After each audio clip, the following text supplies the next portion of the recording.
I'm Jeff King from All Us Geeks. For those that do not know who I am, which is probably most of the people in this room. Hey, that's all right.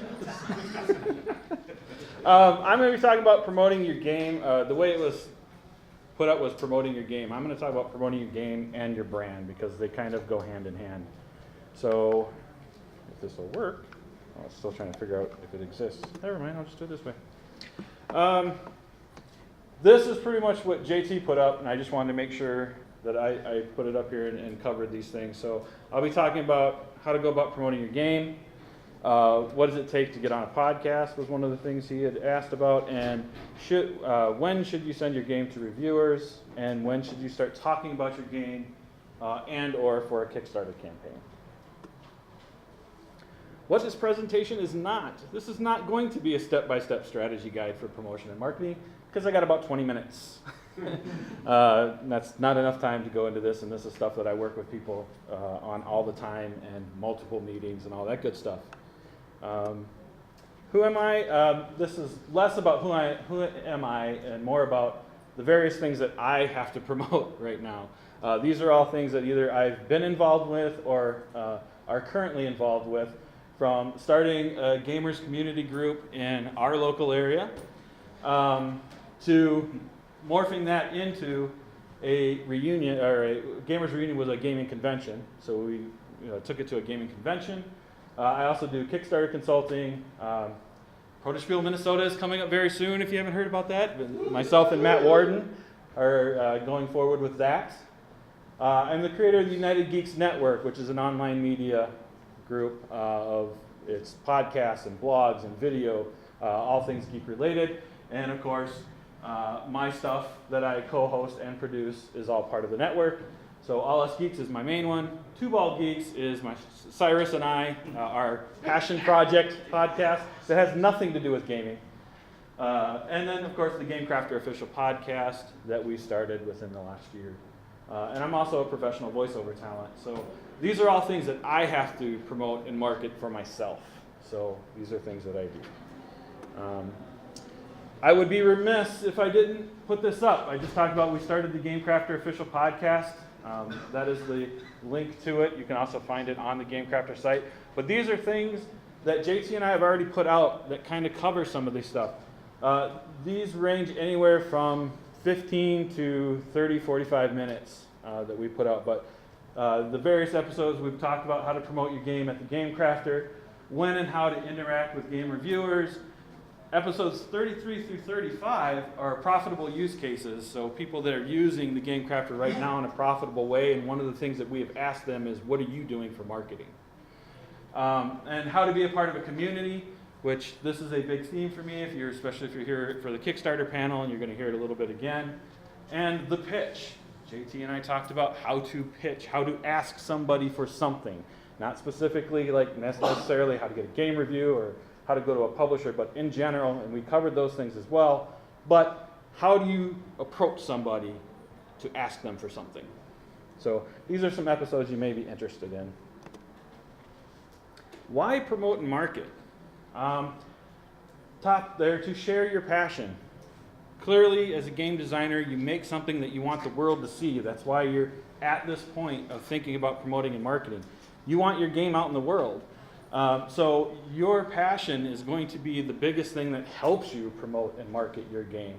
You've heard a lot of people talk about being at conventions and demoing, and that really is one of the surefire ways that people are like just going to pick up your passion and potentially look at and buy your game. I have done demoing for years. Before I was even part of kind of the gamer community that I am in now, I've done demos, I've booth monkeyed, and I have actually had, at small conventions, I've had vendors try to get a hold of me ahead of time to know what games I was going to be demoing at their conventions, because people have asked me midway through a demo, can we stop here? They have one copy left. This game is awesome because they got to sit down, they got to play it with somebody that knows it, and nobody knows your game better than you do. So that's one of the reasons why you're going to want to promote and market. To build your community, It's huge. Again, especially if you're thinking about the Kickstarter realm.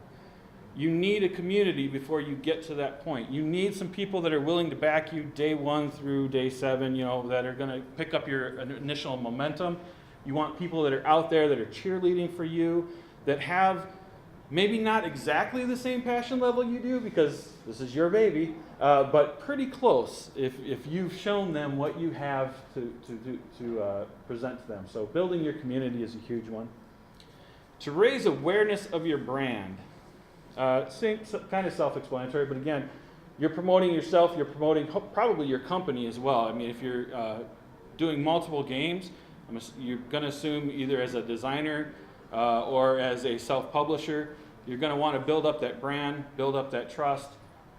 Doing marketing will help you with that and promoting. And again, promoting and marketing, they're interchangeable as I go through here. To broaden your network, things like this. You're getting to meet new people and bounce ideas off people and get some experience and expertise that you may not have, and you get to bounce ideas off other people.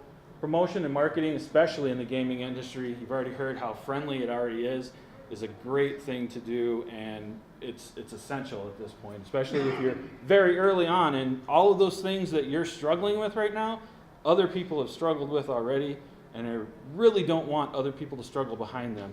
That's one of the few things that the gaming industry has above many other industries. You're not going to go into like a Fortune 500 company or an IT company and go, oh yeah, our competitor, they're struggling. Let's help them out. No, it's not going to happen. But here it does, and all the time, and every day. I see it every day, and that's one of the things I love about the gaming industry. It's a natural part of business. This kind of hits people sometimes, and that's why I got the rest of this up here. If you're at this part, if you're looking to sell your game, if you're looking to have other people look at your game, even if you don't think of yourself as a business, guess what? You're moving into business territory. So yes, by reaching this phase, you are definitely trying to become a business, or you're at least moving into the business territory, because you're now starting to think about, how do I promote myself? How do I market myself? How do I maybe get more sales? Which is the last one, to increase sales. You want people buying your games. Challenges of promoting. So here's just a few that I thought of. It might be outside of your comfort zone. How many people consider themselves introverts? I'm the first one. I'll raise my hand first. I am an introvert, regardless of how many panels I'm on or how many jokes I make with people I know and how many times I see Chris. Who the hell is Chris Leader? Nobody knows. It may be outside of your comfort zone, and that's understandable, but one thing about being an introvert is not being necessarily shy, and it's not necessarily about not wanting to talk to other people, especially if it's something, again, going back to something you're passionate about, right? If you're passionate about something, you'll be the first one to jump on the train, at least for me. If it's something I'm passionate about, I will talk to people all day long about anything that's in my passion zone. Now you start moving away from that, and I'm like, God, I could be home right now. I could be editing a podcast, it may be, when you're thinking about it, it may be outside of your comfort zone, but it really is in your comfort zone if you think about it, because it's your passion, it's your game, it's something that you want other people to know about. It's in your comfort zone. You just got to let yourself get there. Unsure how to start, right? There are a lot of people that I talk to that are just like, I want to market, I don't know how. Board Game Geek terrifies me. I don't really like Twitter. All these different things, and so I'm not really sure how to get in on it. Well, it's trial and error, and again, there's a lot of people out there that are more than willing to help you out. So there are ways to kind of get past that hurdle as well. Not enough time. Anybody have more time than they know what to do with right now? That entire list of things that I have to promote and market, that's not my day job. So I do have another 40-hour a week day job, 40-plus hour a week. So it's something we all struggle with. Where do we put our time? But again, if it's your passion, if it's something that you really want out there in the world, You're going to make the time. You're going to figure out how to make that time. Can you maybe watch one less thing a week? Can you maybe, not do something else? Can you maybe not play that video game for a while? I know I do that all the time. Part of the podcast for All Us Geeks is we talk about what we played, what we watched, and I'm always talking about how I have a little bit of time. I kind of call myself on the carpet, though, when we get to, so what'd you play this week? Well, let me list you everything I got to play this week. You know what? I had time somewhere in there probably, because if it wasn't for a review or for something of that nature, then I was doing it for a passion project, that's something I just wanted to sit down and do. I could have taken that time back if I had something I wanted to market. So you can find the time if this is something you really want to do. Not enough money. Marketing and advertising are not necessarily the same thing. They're not the same thing. They can bleed a little bit into each other, but you can promote, you can market with little to no money. You don't need a lot of money to market yourself. So this shouldn't be a problem. How many people have ever seen this kind of before? Yeah, a few people. How many of you are in IT and seen this? Is that why? There you go. Pick two. This is something that you'll see very often, again, especially in IT. You're allowed to have fast, good, cheap. You can pick two of them. You can't have all three. And basically the idea behind this is if you're doing something fast and good, you can't do it cheaply.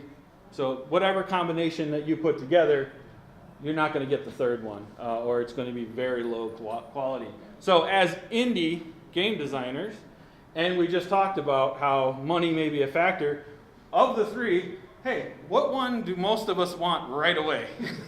It's got to be cheap. We don't have the money to do it. So now we're looking at fast and good. Well, do we want fast and cheap so that our marketing is not good? Usually not. That doesn't make a ton of sense. So usually what we're looking at is cheap and good, which to me, again, comes back to making your community. It's not going to be fast. It's going to take time to build up your community. But it shouldn't really cost you very much. You can do it very well. And if you do it very well, your community will grow, and your community, especially your core community, will be there for you through thick and thin.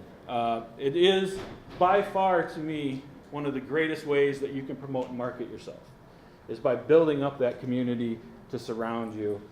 And I know there's probably some potential questions about what does community mean and all that stuff. Again, we had a couple podcasts. I think I get into it a little bit in here. If not, we'll definitely do it in the Q&A part. How many people have seen something similar to this? Promotion is not a sprint, but a marathon. I like this. This is pretty good. Promotion is, again, we go back to, it's not going to be fast. It's not going to be a sprint, but it's a marathon that you'll eventually get to. The one that I use, and I like a lot more, promotion is not a sprint or a marathon, but a triathlon. Because there are a lot of things going on with promotion and marketing, right? You've got your social media, you've got, the local events, you've got demos and conventions. I mean, you've got all these different things that you may have to factor in and take in. And it's like training for a triathlon. There's 3 different areas that people have to focus on when they're doing that. They don't focus in on one thing. They focus on a lot of different things that they do well to get ready for that. Same thing goes into your promotion and marketing. How to go about promoting your game. I've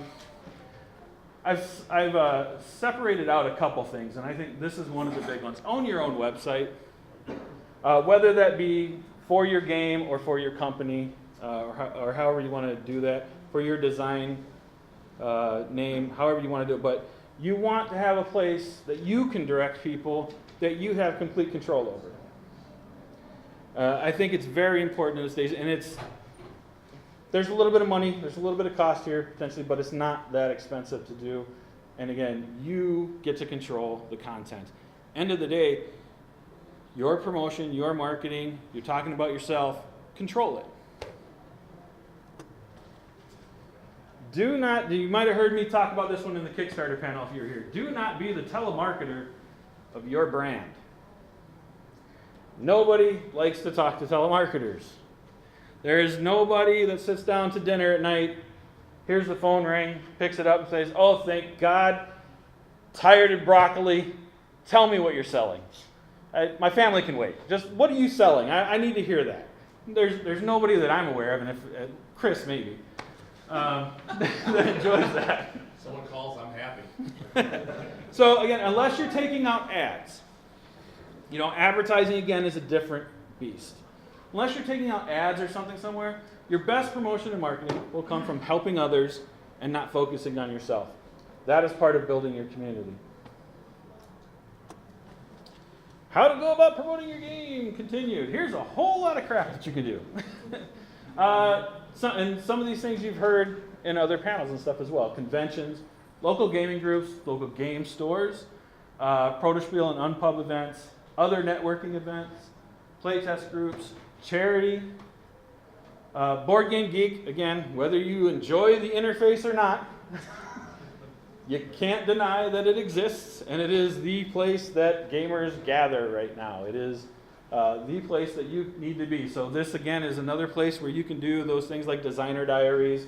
You obviously want your game listed there, and you want to be able to interact with people that want to know more about your game or have questions about your game, that might be looking for an FAQ, rules questions, all that kind of stuff.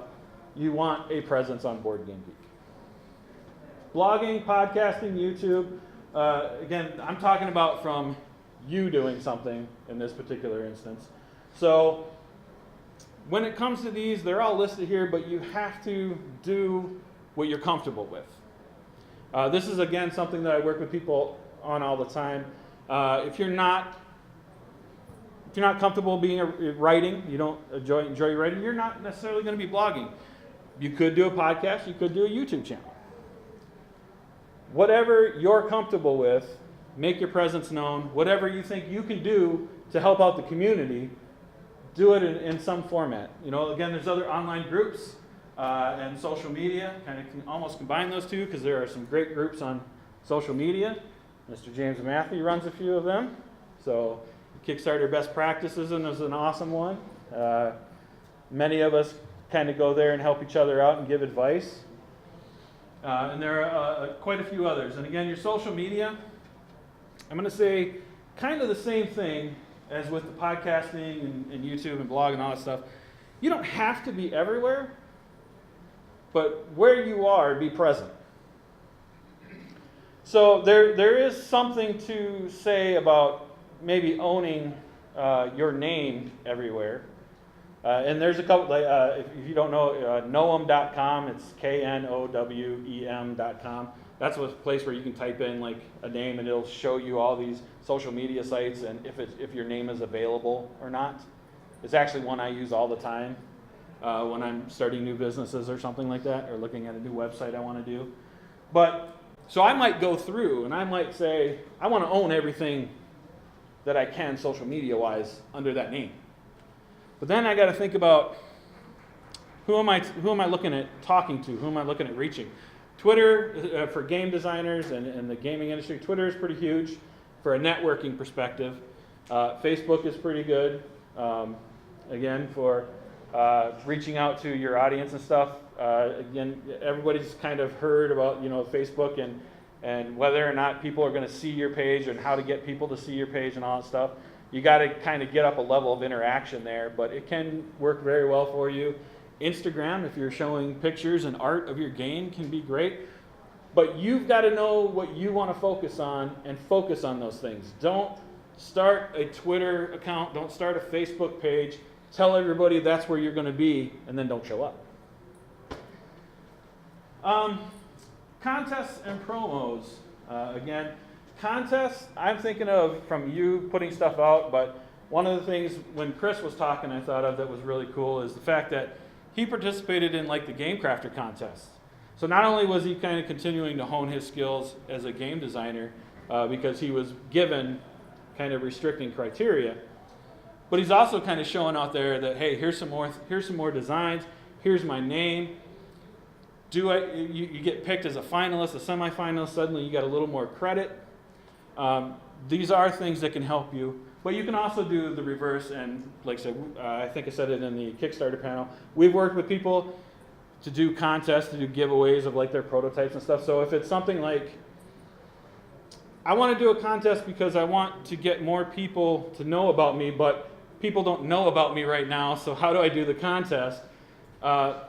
Cyrus at Father Geek, he does contests, and we do contests at All Us Geeks. We have a built-in audience, and we're willing to help you promote whatever you're doing to hopefully build up your audience as well. And we're not the only players on the block. Again, almost everybody in the game industry is willing to help you, and there are multiple places that'll do contests. But that is one way that you can take advantage of other people's kind of social media circles to hopefully get some something out of it for yourself. And press releases is another one. And again, I kind of put these on last minute. Charity and press release. For example, back when we used to do Gamers Reunion, we used to do charity events, and Rochester Gamers Community, we used to do charity events all the time. I used to get into some pretty heated debates on why the heck am I doing charity events? Why the heck are you doing charity events all the time, Jeff? That is money that we could put in our own pocket, because we would usually do auctions or something like that and give it away to a charity. Now, in general, I'm a big proponent of doing charity, so anything I'm involved with, I usually have some kind of charity bent to eventually. That's just my personality. But there are also some other benefits. And what I had to end up kind of telling people is to back off. Look, back off. You remember all those people that came and interviewed us for the news and for the paper? You know why they came in the door? Because we had a charity event. We released a press release, and that's how they knew about us, and that's why next year 20, 30 more people came to the convention. We did a charity event. We did something nice for the community, but you know what? We told people about it, and they came and wanted to know more about it. So these are things that you can use, and you can use effectively. Again, I would say use them genuinely. I'm all about genuine interaction whenever possible. What does it take to get on a podcast? This is one of the questions I was supposed to answer. Hey, what does it take? Asking. Sorry, there's no magic. Hold back the curtain. You can ask. But how do you ask, right? Well, do some research. What are they looking for? When do they release? Do they do something that what you're working on fits, right? Be brief, be polite, show value, don't be fake. Hate this one. I get emails all the time. Hey, huge fan, big fan. Next sentence, they tell me, right, they out themselves. They've never heard me before. I don't need my ego strokes. I really don't.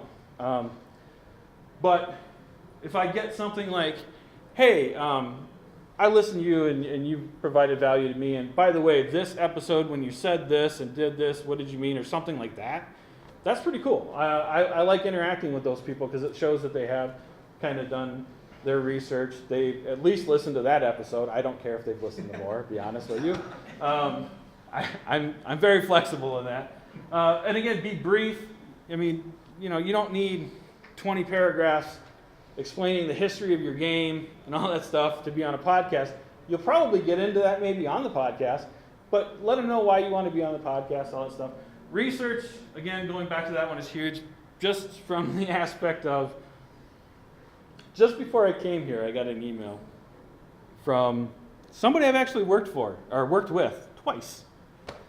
And the email came across like we had never worked together before, and listed 10 questions for me to answer that are all answered on my website. I have a section for it.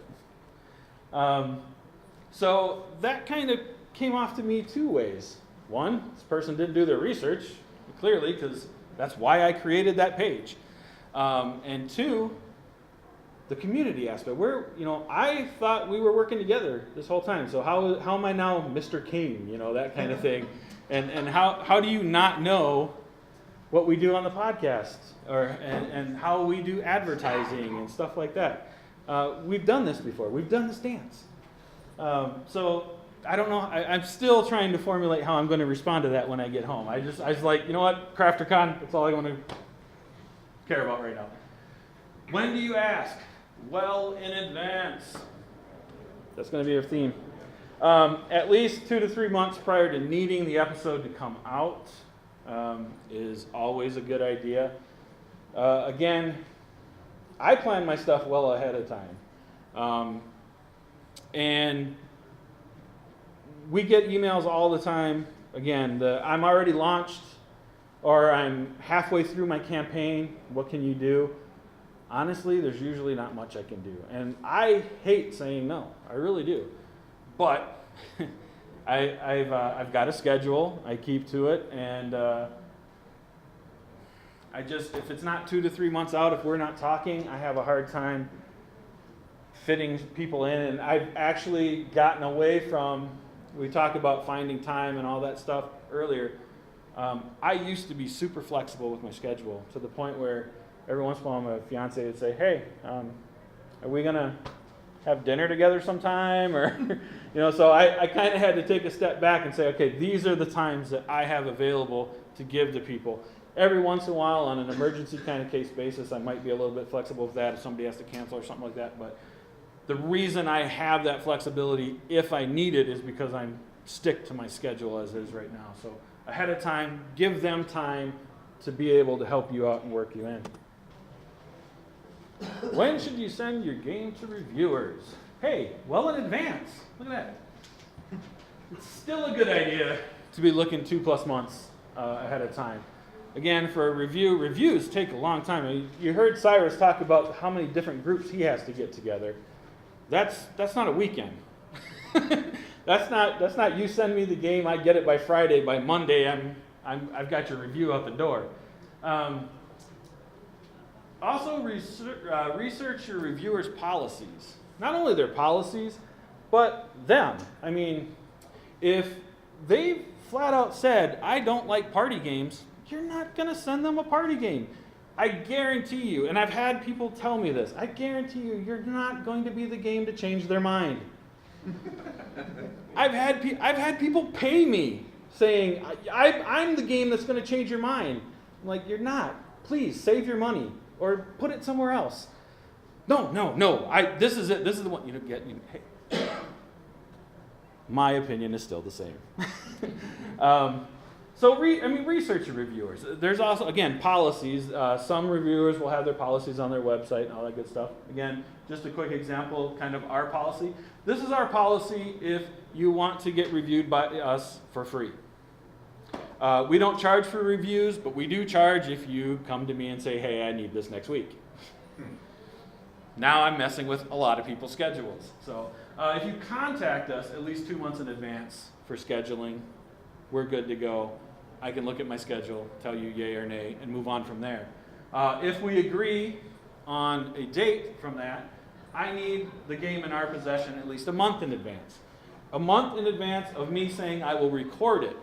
Not when it's necessarily going to come out, but when I say, here's the date we will record, whether it be video or on the podcast, your review, I need your game a month ahead of time.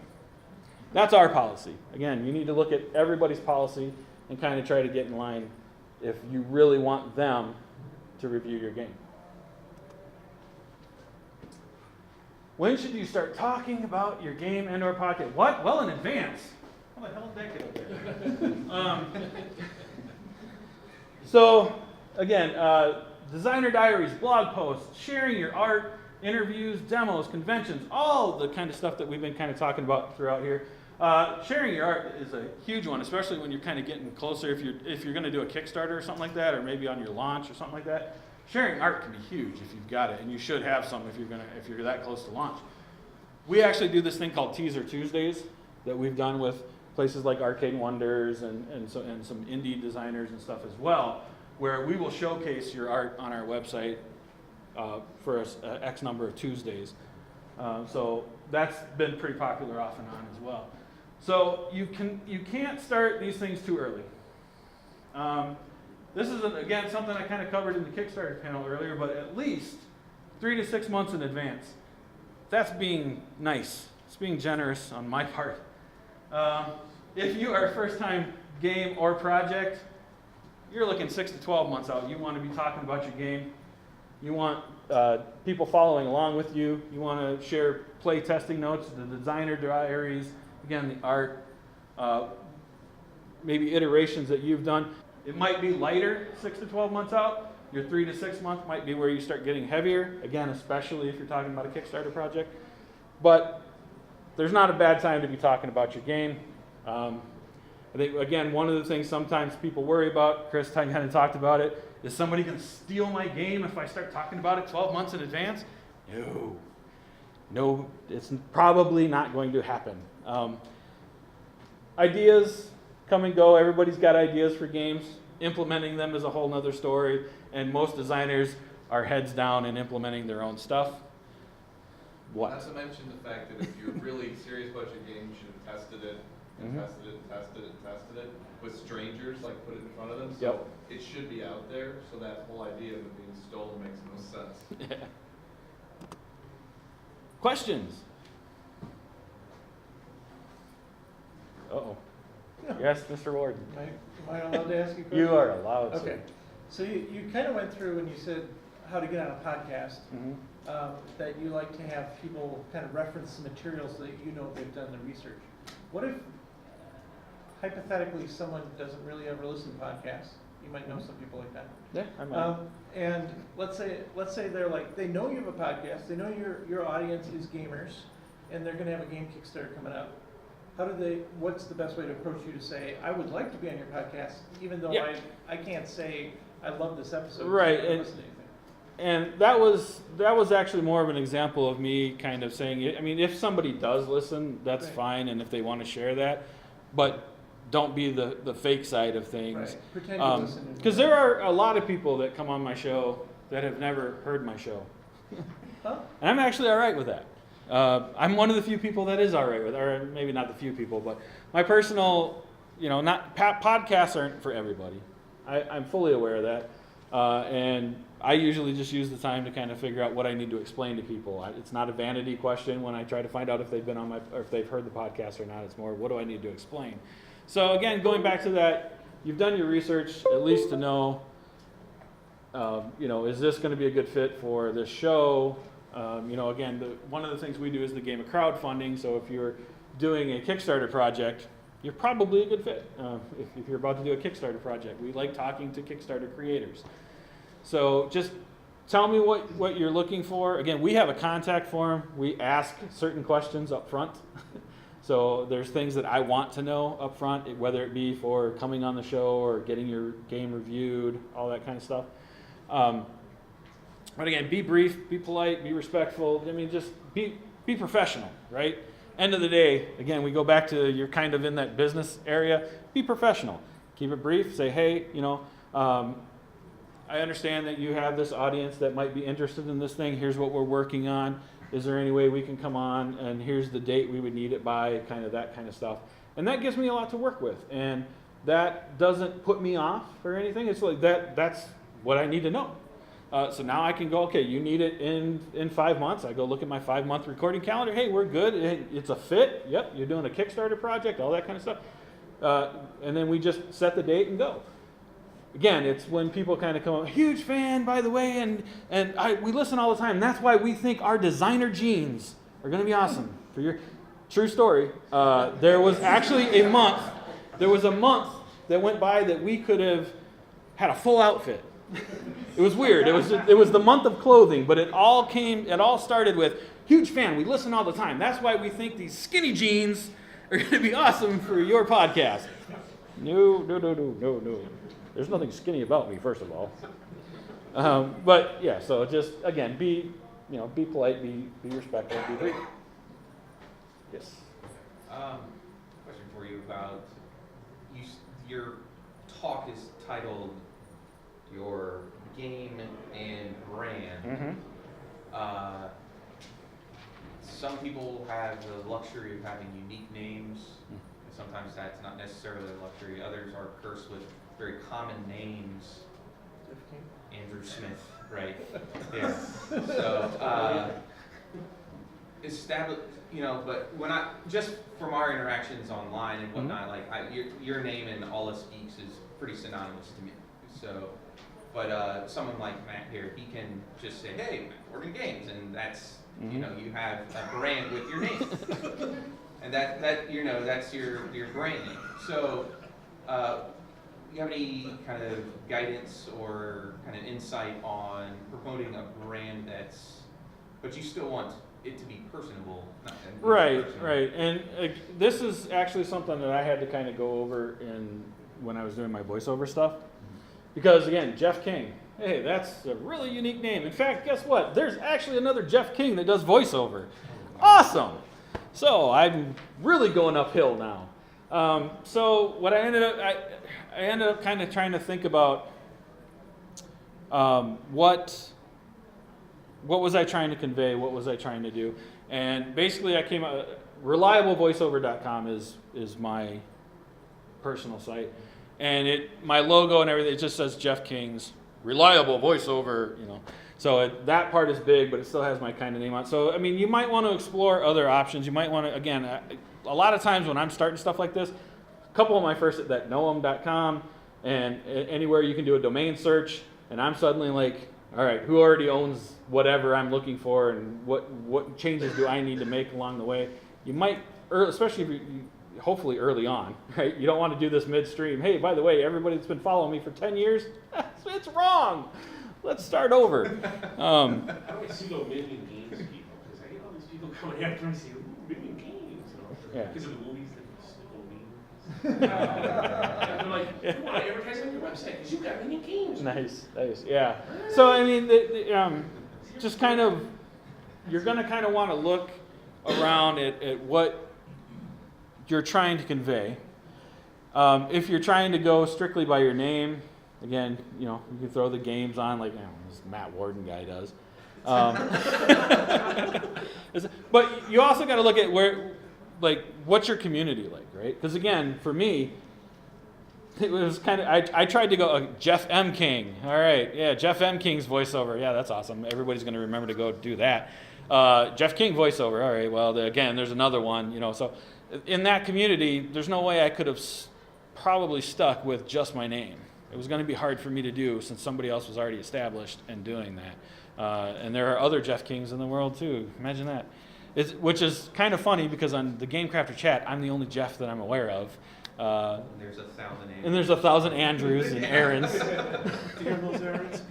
So, did I kind of roughly? It's just exploring other You really do options. have to explore. You really have to figure out what you're trying to convey. And someone should then feel comfortable mostly promoting a brand name rather Right. but try to remain But you can still kind of attach your name to it. An apostrophe. Yep. But the brand name. Which is exactly what I did for that. Oh, Yeah, we're going to have to probably wrap up pretty quick here, but one more question. And by the way, thank you guys for hanging out with me. Jeff King at All Us Geeks.